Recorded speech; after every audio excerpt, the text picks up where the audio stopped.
Autism क्या है?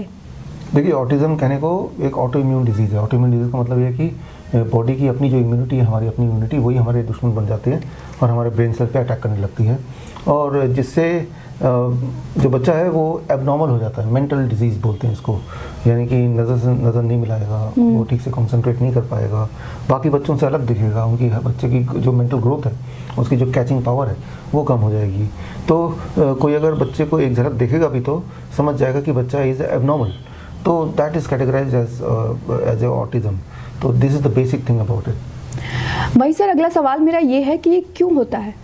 जैसे हमने बताया, ये एक ऑटोइम्यून रिएक्शन से होता है, कि मतलब कि आपके बॉडी में, हम में से हर एक का बॉडी में कुछ चीज़ों से एलर्जिक है, हमारी बॉडी राइट एलर्जिक है। तो वो चीज़ जब बॉडी में डालेंगे तो हमारे बॉडी में ऑटो इम्यूनिटी ट्रिगर हो जाती है, जिससे हमारे बॉडी की इम्यूनिटी अपने ही प्रोटीन को, अपने ही सेल्स को दुश्मन मान के उसको अटैक करती है।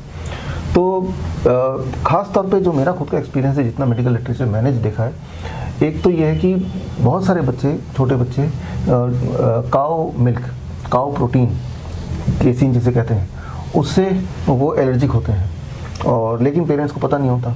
अधिकतर बच्चे एलर्जिक होते हैं, कोई ज़्यादा एलर्जिक हुआ और बच्चे को माँ का दूध की जगह, या माँ के दूध थोड़े दिन के देने के बाद उसकी जगह काऊ मिल्क पे ले आए या मिल्क पाउडर पे ले आए, तो ऑटो इम्यूनिटी की वजह से बॉडी खुद ही अपने सेल्स को खा रहा है, अपने ब्रेन सेल पर अटैक करता है। आप याद कीजिए, मेरे उम्र के लोग, आज से 40 साल पहले, 50 साल पहले, जब आप स्कूल में होंगे, उस वक्त कितने बच्चे ऐसे थे जो ऑटिज्म के शिकार थे। मुझे नहीं याद आ रहा, मेरे पूरे स्कूल में एक भी बच्चा मुझे याद नहीं आ रहा जो ऑटिज्म का शिकार है। आज हर क्लास में, हर सेक्शन में, हर 35-40 बच्चे में एक बच्चा ऐसा मिल जाएगा जो ऑटिज्म का शिकार होगा।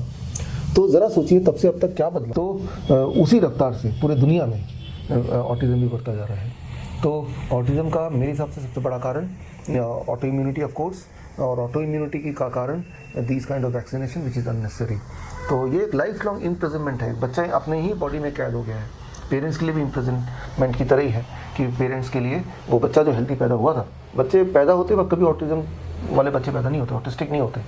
पैदा होने के बाद आप मैन्युफैक्चर करते हैं, याद रखिए, he was not born autistic, you have made it. और ये रिस्पॉन्सिबिलिटी सिर्फ और सिर्फ पेरेंट्स की, राइट।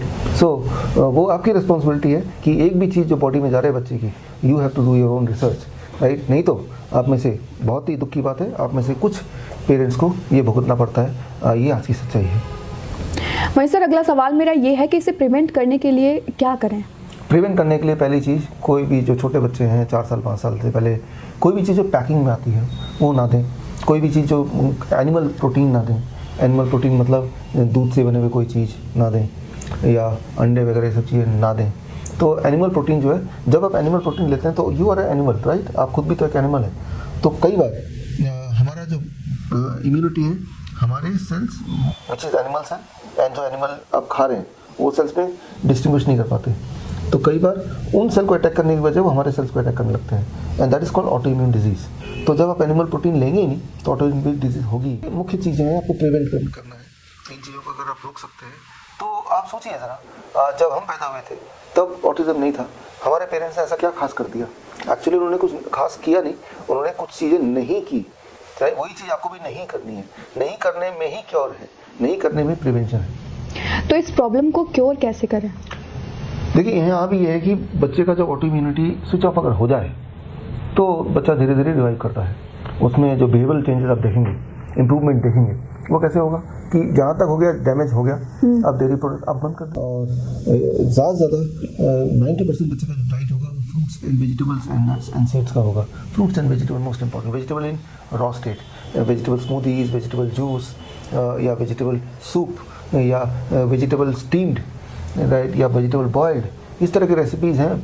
और हम आपको एक लिंक दे देंगे, वो लिंक स्क्रीन पे आप देख सकते हैं, और उस लिंक के माध्यम से आप बच्चों की रेसिपीज़ बनाइए, बच्चों के फूड बनाइए, और जो कि हेल्दी होगी और जिसमें फ्रूट्स एंड वेजिटेबल्स के होंगे, बच्चे को टेस्टी भी लगेगा। और ऐसे बच्चे धीरे धीरे रिवाइव होंगे।